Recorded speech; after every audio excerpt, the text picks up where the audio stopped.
Hello students, आज के इस वीडियो में आपके आने वाले एग्ज़ाम के लिए कुछ महत्वपूर्ण प्रश्न लेके आए हैं जो आपके एग्ज़ाम में काफ़ी सहायता करेंगे। पहला क्वेश्चन देखते हैं। संस्कृत व्याकरण की सबसे पुरानी पुस्तक है। संस्कृत व्याकरण की सबसे पुरानी पुस्तक है। पुस्तक का नाम बेटा क्या है? अष्टाध्यायी। ठीक है, यहाँ पे एक चीज और ध्यान रखना, ये किसी भी भाषा के ग्रामर की पहली पुस्तक है। किसी भी भाषा के ग्रामर की पहली पुस्तक है। ठीक है, अगला क्वेश्चन। अभ्रक का सबसे अधिक उत्पादन करने वाला देश है। वर्ल्ड में अभ्रक का यानी कि माइका का मैक्सिमम प्रोडक्शन करने वाली कंट्री कौन सी है? ध्यान रखना बेटा आप लोग, भारत। ये क्वेश्चन कई बार आया है, भारत। ठीक है, अगला क्वेश्चन। प्रोजेक्ट टाइगर की स्थापना हुई थी। भारत में प्रोजेक्ट टाइगर कब स्टार्ट हुआ? तो ध्यान रखना, ईयर उसका 1973।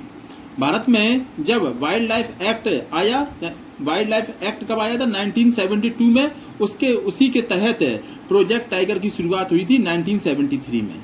ठीक है, अगला क्वेश्चन। पश्चिमी घाट पर्वत का दूसरा नाम है।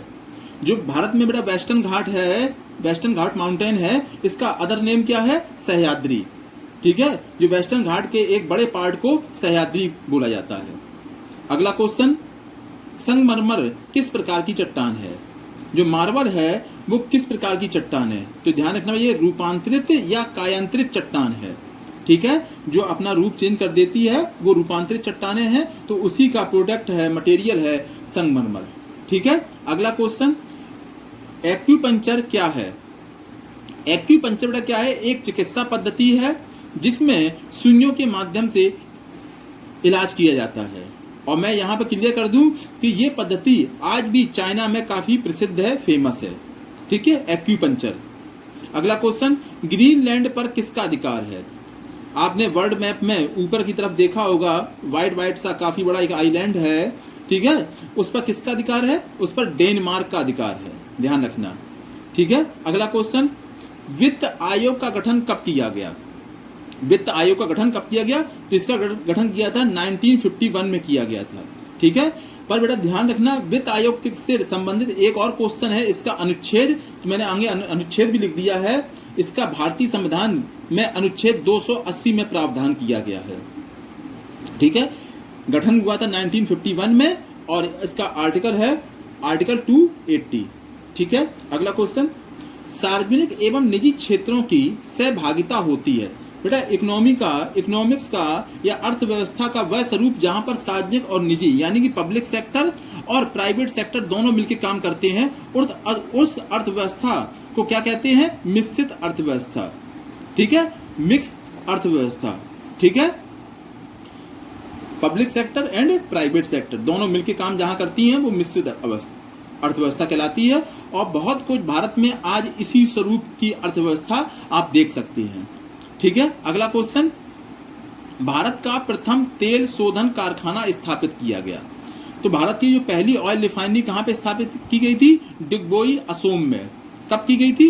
1901 में की गई थी बेटा। ठीक है, ये इंडिया की फर्स्ट ऑयल रिफाइनरी है, डिगबोई, असम में इसको स्टैब्लिश किया गया था 1901 में। अगला क्वेश्चन। दल बदल कानून को किस अनुसूची में रखा गया बेटा? एक दल के सदस्यों को दूसरे दल में जाने से रोकने के लिए दल बदल कानून का प्रावधान किया गया। इसको भारतीय संविधान की अनुसूची 10वीं में शामिल किया गया था।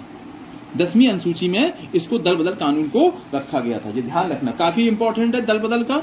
ठीक है, अगला क्वेश्चन हम देखते हैं क्या है कि किस सागर की सीमाएं 3 महाद्वीपों को स्पर्श करती हैं?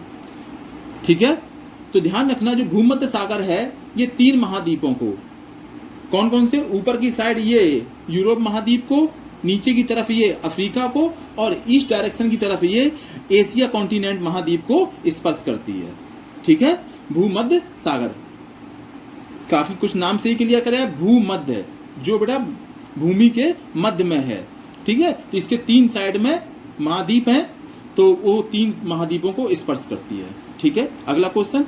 भारत का सबसे बड़ा केंद्र शासित प्रदेश जो अभी हाल ही बना है, भारत का सबसे बड़ा केंद्र शासित प्रदेश, तो वो कौन है बेटा? लद्दाख। प्रेजेंट टाइम में लद्दाख सबसे बड़ा एरिया वाइज सबसे बड़ा केंद्र शासित प्रदेश है, ठीक है। और उसके बाद जम्मू कश्मीर आता है और उसके बाद अंडमान निकोबार आइलैंड आता है। पर जो पहला पूछा गया है सबसे बड़ा कौन सा है, तो हम बताएंगे लद्दाख को, ठीक है। अगला क्वेश्चन, विश्व की सबसे बड़ी पर्वत श्रेणी है, विश्व की सबसे बड़ी पर्वत श्रेणी माउंटेन रेंज है, वो कौन सी है, एंडीज। एंडीज वर्ल्ड की सबसे लंबी माउंटेन रेंज है, ठीक है। अगला क्वेश्चन, मानव विकास सूचकांक HDI ह्यूमन डेवलपमेंट इंडेक्स किस अर्थशास्त्री की देन है। बेटा जो ह्यूमन डेवलपमेंट इंडेक्स के जो प्रावधान किया गया वो किसने तैयार किया था, वो पाकिस्तानी अर्थशास्त्री महबूब अल हक ने इसको बेटा तैयार किया था।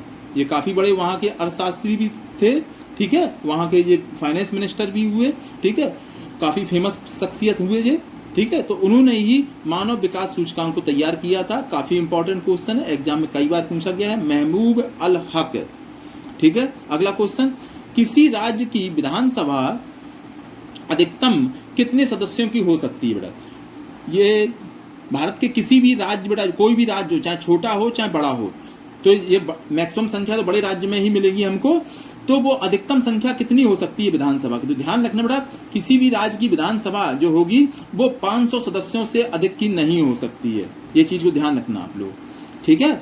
और कम के लिए मैं बता दूं तो वो 60 होता है, मतलब अधिकतम तो आपकी 500 हो जाएगी और न्यूनतम हो जाएगी बेटा 60। पर बेटा इसके कुछ अपवाद हैं, भारत में ही इसके अपवाद है जहाँ पर उनकी विधानसभा 60 सदस्यों से कम की है, वो अलग मैटर है। अभी सिर्फ आप इतना ही देखें कि अधिकतम विधानसभा कितनी हो सकती है, तो अधिकतम विधानसभा सदस्यों की संख्या 500 हो सकती है, इससे अधिक नहीं हो सकती है, ठीक है। अगला क्वेश्चन, पृथ्वी पर दिन रात होने का कारण क्या है। आप देखते हैं कि अपने यहाँ 24 घंटे में दिन और रात होते हैं, उसके होने का प्रमुख कारण क्या है, पृथ्वी का अपने अक्ष पर घूमना। अर्थ का जो रोटेशन है, जो अपने ही अक्ष पर घूमती है, उसी से बेटा अपने यहाँ पृथ्वी पर दिन और रात की घटना घटित होती है, ठीक है।